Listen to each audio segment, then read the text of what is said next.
अमरावती येथील शासकीय औद्योगिक प्रशिक्षण संस्थेत संविधान महोत्सव थाटात साजरा करण्यात आला। संविधानाची जनजागृती करणाऱ्या आकर्षक रांगोळ्या विद्यार्थ्यांनी रेखाटत लक्ष वेधून घेतले।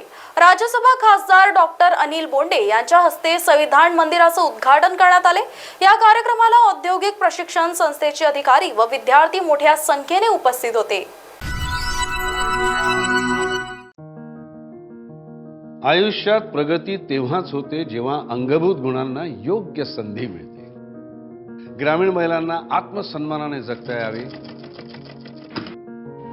त्यांची जीवनोन्नती व्हावी म्हणून केंद्र आणि राज्य सरकार एकत्र कार्यरत आहे।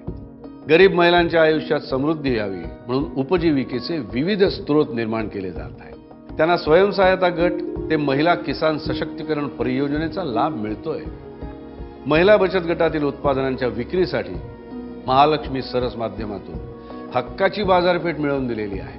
शेतकरी महिलांचे उत्पन्न वाढावे यासाठी 400 शेतकरी कंपन्या स्थापन केलेल्या आहेत। आज ग्रामीण भागातील लाखो महिलांच्या जगण्याचा दर्जा उंचावतो आहे। महाराष्ट्र राज्य ग्रामीण जीवनोन्नती अभियान, निर्धार ग्रामीण विकासाचा, महाराष्ट्राच्या उन्नतीचा। ग्रामविकास व पंचायत राज विभाग, महाराष्ट्र शासन।